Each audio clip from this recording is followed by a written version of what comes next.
Hello, everybody, and welcome to Fast Money Football. I'm your host, Albert Vartanian, and I'm joined by James Sharman. And last week on Friday, me and James went out on a limb and called out a low-scoring Manchester derby, and that seems to be a trend where whatever we say, the opposite happens. But we ended up having actually a very good game, at least in the first half, between City and Manchester United. And then whatever happened in the dressing room, in the Manchester United dressing room, it changed the game completely, and it was a very one-sided affair. Lots is being talked about not only Manchester City's dominance, but United, how they've fallen off once again. What did you make of United's performance in that game? Yeah, it's what we've seen for the entire season. A Yeah, team that cannot put together 90 minutes of football. In the first half, they played pretty well, I thought. They yeah. had some really interesting chances. They scored the goal, of course. They looked up for the match. They looked confident. City weren't at their best by some stretch in that first half, but then the halftime whistle went, and a couple of things happened. I think firstly we should give City credit. I mean, they did something in their second half. They upped the tempo. They looked a lot better, like significantly better, and United just could not handle them. And it seemed that they were just beaten in the mental game. They realized just how far off the pace they are. And as numerous former United players said post-match, be it Paul Scholes, be it Roy Keane, be it Gary Neville, they said this team quit on themselves. They weren't trying. They were standing around watching City. They weren't tracking back. It was, as Roy Keane said, shameful and pathetic. And that's what we've seen from this team. There's something wrong deeply in that club. And when you're playing the derby, even though it's at the Etihad, and even though we can all acknowledge that City's a better team, you have to put the effort in. Mhm. And they just didn't do it in that second half. And it must be enormous cause of concern for Ralph Ragnick and the brass at United. And they clearly had a plan in that first half, the counter press, as they like to call it, where they pressed City, tried to win the ball back, and then they had some success. Obviously, Jadon Sancho scored. There's a couple, I think Fred had a chance as well. But once that second goal went in for City, it just deflated them completely. And what was really glaring to me is when Rashford and Lingard came in the second half and provided nothing, zero. And you were talking about players tracking back and effort. They showed none of that. And you saw that not only from them, but across the board. Bruno Fernandes, I mean, Harry Maguire, he comes up under a lot of criticism. And I think rightfully so, because he is the captain of Manchester United, an expensive signing. But again, he was another player, a part of that group who lacked in effort. And I think when you look at that as a fan or a pundit or a former player, that's just unacceptable. Yeah, it really is. And I feel a little bit sad for Harry Maguire. He is the scapegoat, 100%, and it's Yeah. not his fault. He's not playing well. We know that. He's been given the armband. Maybe that burden's too much for him. I don't know. But in there is a very good player. We saw that at Leicester. We've seen Harry Maguire playing quite well for United in previous seasons. But this year it's been very poor. And as for Marcus Rashford, Jesse Lingard, listen, when Ronaldo's injured or apparently injured, not playing, when Cavani's injured, when Mason Greenwood's unavailable and Rashford still cannot get a start for Manchester United, there's something gone very wrong with his career. And again, in there's an excellent footballer. We've seen it before. You know, this is a great guy. We all know that, what he does off the field. He's a wonderful human being, but this is football, you know, and when he comes in the field and offers absolutely nothing, it's a big concern. So we can blame, the manager for tactics. And it was weird seeing Paul Pogba and Bruno Fernandes as a front two at times. It made no sense to me whatsoever. But at the same time, we can blame the management, ownership, yeah, and they've all got their roles to play in this. But let's just start blaming the players. When Mhm. you don't put the effort in, it's not good enough. And when you're playing your deep, most hated rivals outside Liverpool, by the way, they got smashed by them as well. Let's not forget. There's, the players have to hold their hands up and say, we're not good enough. And in this room, there isn't a leadership group. Again, I keep mentioning the former players, but those guys I mentioned were such leaders. And it's probably unfair to compare this United to those Sir Alex Ferguson Uniteds. It's a different era now. It's a long time ago. I don't expect to be as good as that, but offer something. Where is the leadership on that team on Sunday? Scott McTominay, I thought, could be a leader, but he was poor as well. He wasn't Yeah. tracking back. Harry Maguire's the captain. He's offering nothing. Where is the guy in that room to stand up and scream at these players? I don't think they're there. I was going through yesterday their man for man and thinking, where would these guys fit in on a top team in the world? And Paul Pogba probably would, because he'd be happy, right? And he'd be great, but he's not fitting in at United. David De Gea would for sure, because David De Gea I said to you last week, might be the best goalkeeper in the world right now, the way he's playing. But beyond those guys, and I'm not taking Pogba out of the blame here. He's a big part of it. I understand that, but I know what he can do. Apart from that, man for man, they're just not good enough. Where were these? I mean, Jadon Sancho's good. He's young. He'll fit in. He was okay yesterday. But apart from that, Albert, where are these guys fitting in on a City or a Liverpool or a Chelsea or a Real Madrid or a Bayern Munich? They're not even in the squad.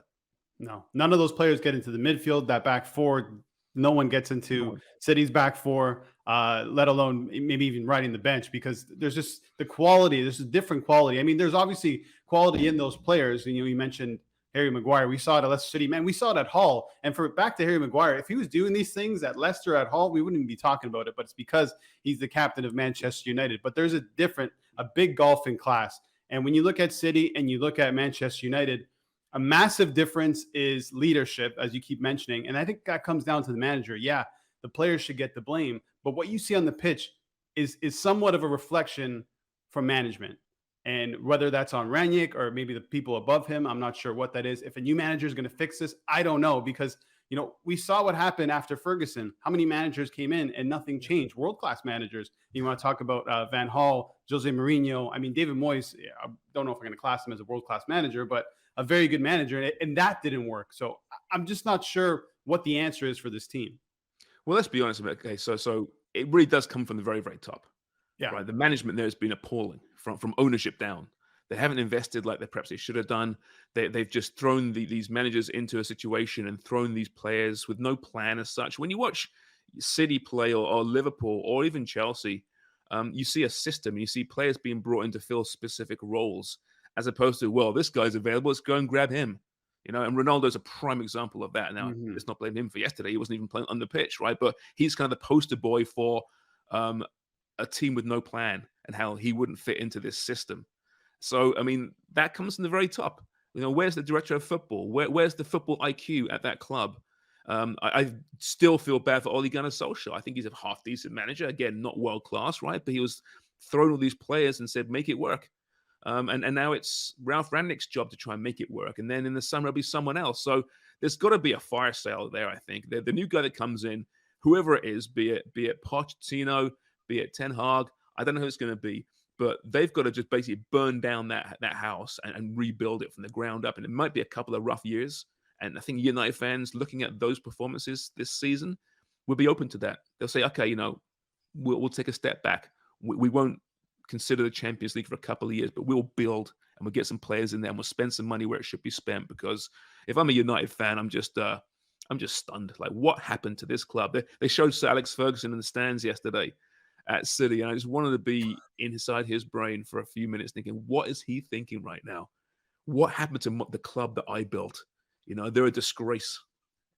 And you know what? I feel like they've avoided a rebuild for such a long time. I think they needed to do that after Alex Ferguson. And now here we are. These short-term fixes never work out. I mean, if you want a hockey analogy, especially here in Toronto, it's the Toronto Maple Leafs. How many years did they put off a rebuild? And you can't get back to where you want to be. You can't.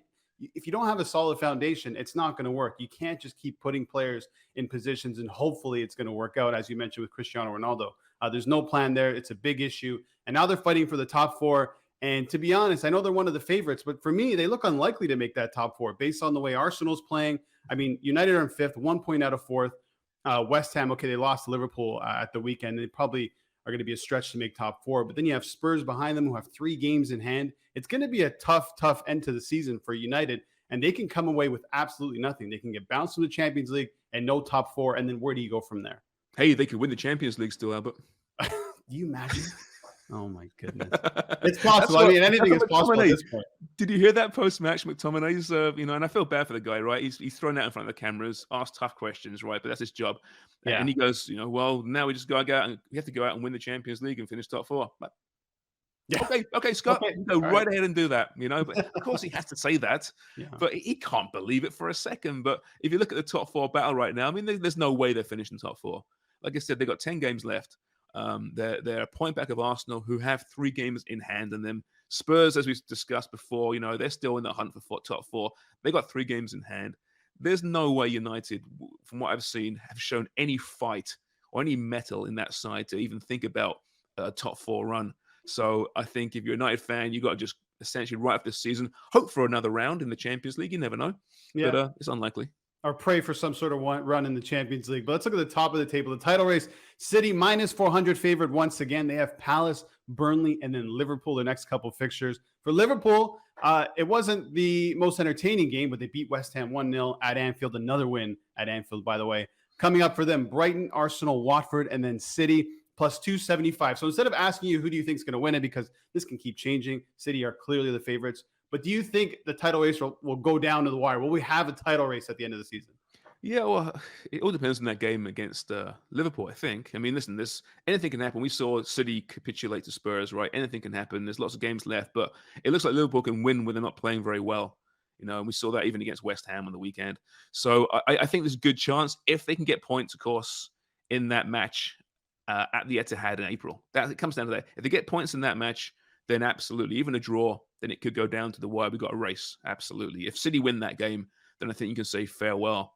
But like we discussed on Friday, Albert, City, they were in a bit of a slump by their standards, bit of a slump, Yeah. and then they bounced back with that performance in 45 minutes, certainly against their arch rivals. And there's no concern now about City. And you saw Pep Guardiola post match; he was bouncing, wasn't he? He goes, no, it's just fun. This team, when they play well, they're a really good team. Like the master of the. Not taking things too much hyperbole there. Yeah, they're a good team, Pep. They really are.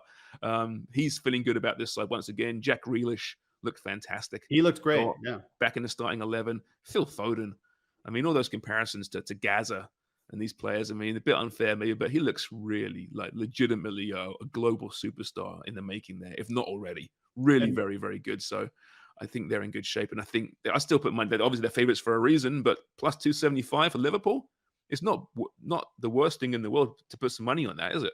Well, they don't look like they're going to stop losing at any point right now, and they have the depth, same as City. And Pep was talking about Liverpool and the toughest rival he's had in his managerial career, so he understands what's behind him, and I think that makes his team better and makes him better when it comes to figuring out how to win these games. To the top four, Arsenal, the favorites, minus 188. They picked up yet another win against Watford 3-2. Behind them, Spurs plus 333 and United plus 350.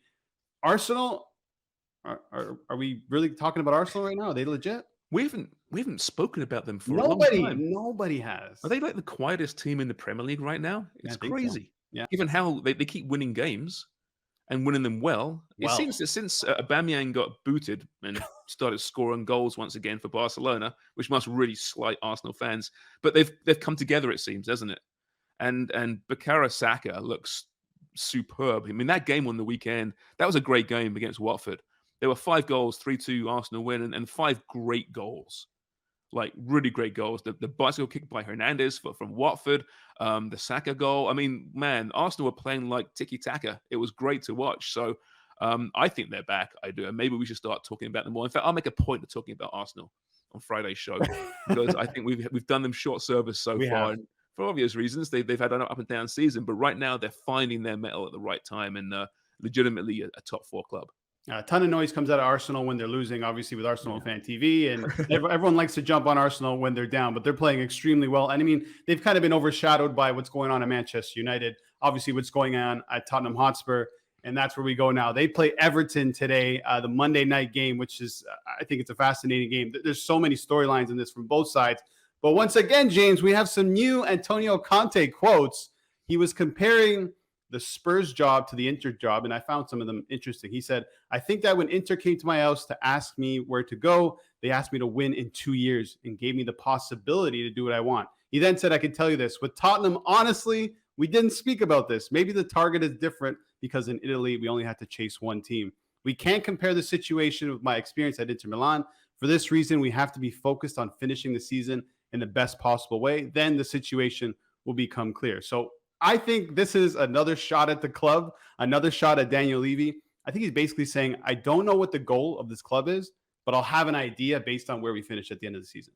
So was he lied to when he I don't know. them, or did he not ask the right questions? He has to look at himself here, doesn't he? At Spurs, they have a track record of not being the most ambitious of clubs from a player personnel standpoint. He must have discussed with Daniel Levy, okay, how much money will you give me in January? How much money will you give me this? You think those conversations were had. And if they weren't, why weren't they? That's his own fault. So let's stop comparing Spurs to Inter Milan. He's got to stop doing that.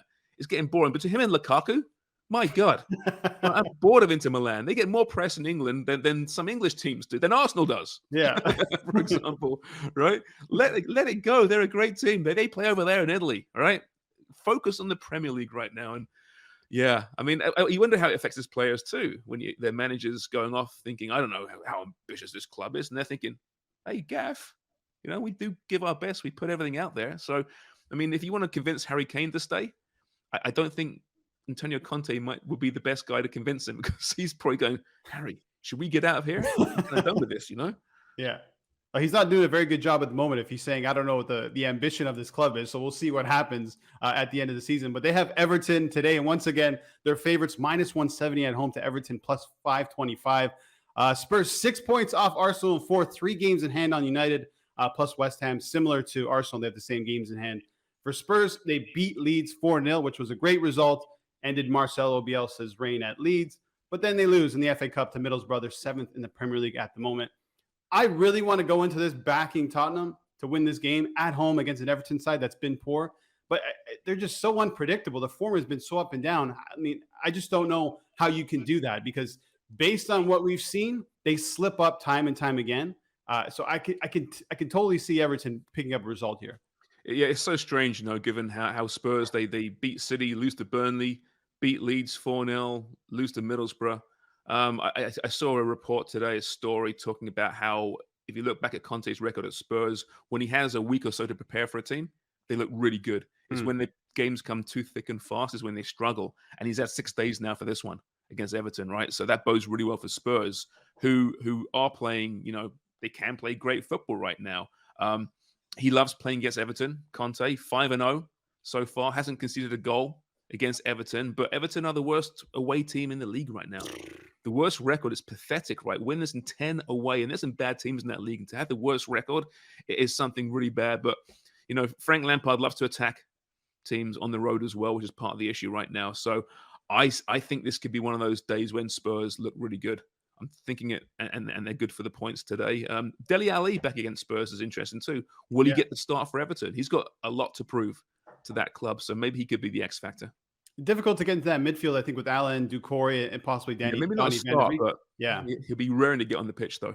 I think so. Yeah. So I mean, that away form is a real concern for Everton. I mean, the last 3 away, they lost to 2-0 to Southampton, 3-1 to Newcastle, 2-0 to Norwich. There's no wonder that they're in the position that they are, in a point up on Burnley. But you make a good point with Frank Lampard wanting to attack, because I feel like when teams do that, they play right into Spurs' hands, as we saw with Leeds.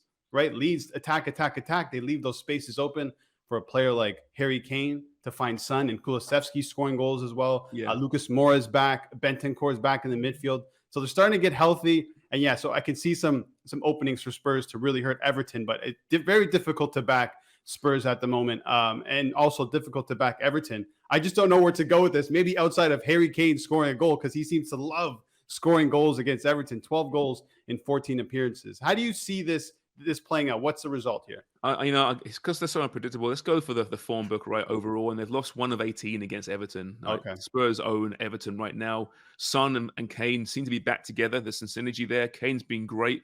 Son's been great. 6 goals, 4 assists in his last 11 games. So I'm committing to Antonio Conte's brilliance in this one, Albert. I'm going Spurs for the win, and there will be goals.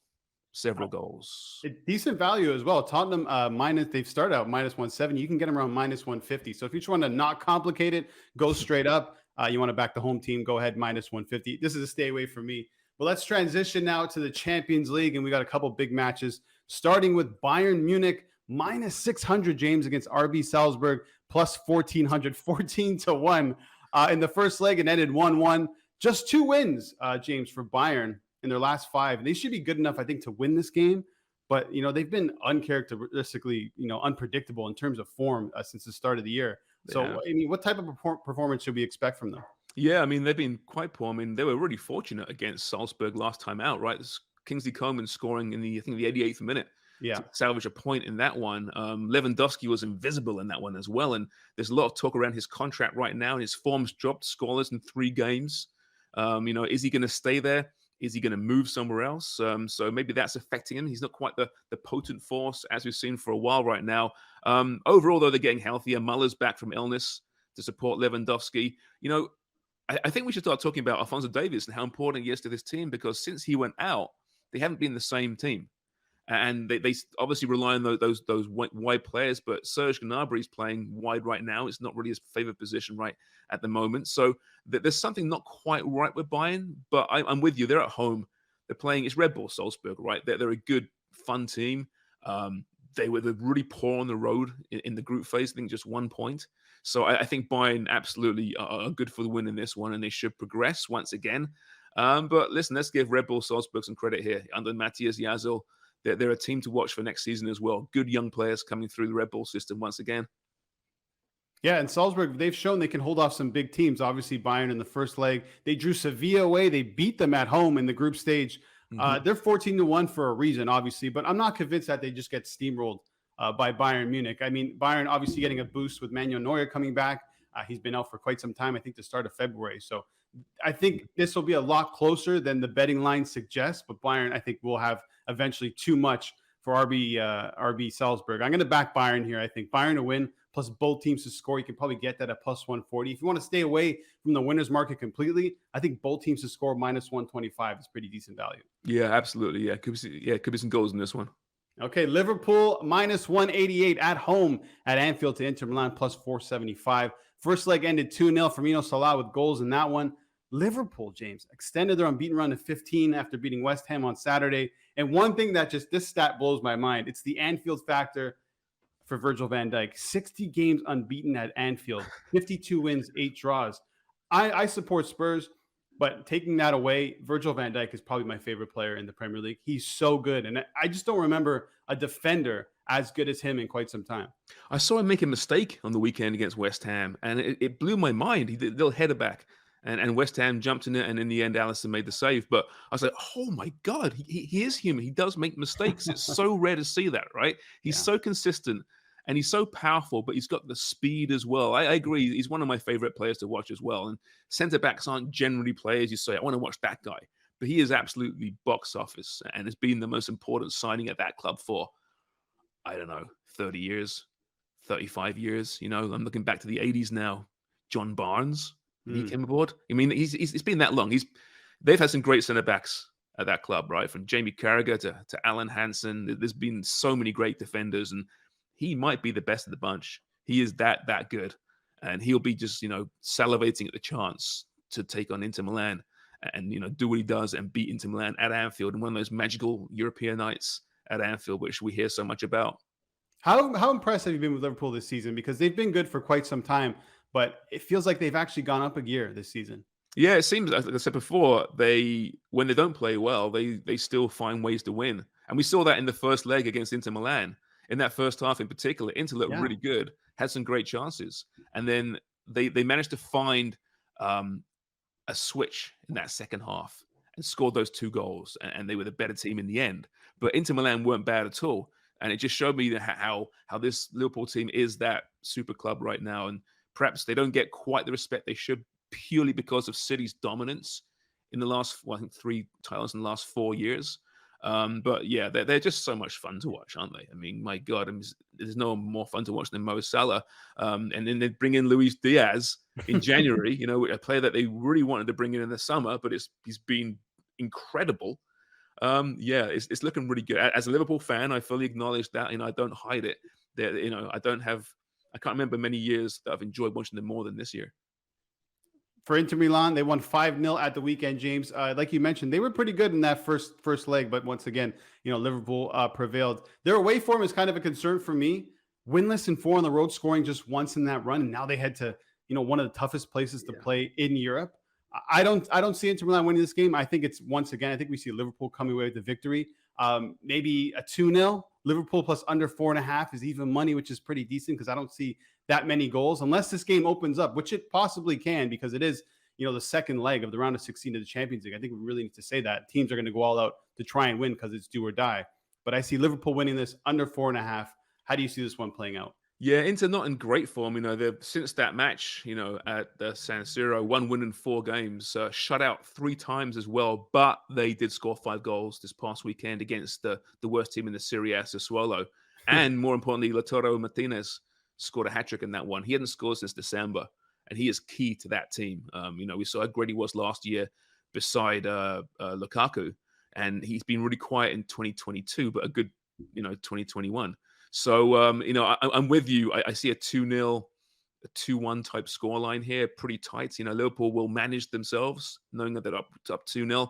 So, yeah, I see a Reds win in this one, absolutely. And not a blowout. If it's plus 4.5, I'm going under for sure. Yeah, and a big note for Inter Milan, no Nicola Barella once again. Big loss in the midfield. He's played almost every single game for them, almost every minute. 2 assists at the weekend. He's suspended. He got a red card early on in the Champions League against Real Madrid. So I think that loss in the midfield, plus playing at Anfield, plus Virgil van Dijk, Salah, Diaz, Mane, everything in between. I think Liverpool win, plus under 4.5 goals is pretty good value at even money. All right, that's it for me and James Sharman in Fast Money Football. Thanks so much for watching. Make sure you follow James Sharman at James Sharman on Twitter. You can follow me at The Real Bert V. And please, for more parlay content, head over to parlay.tv.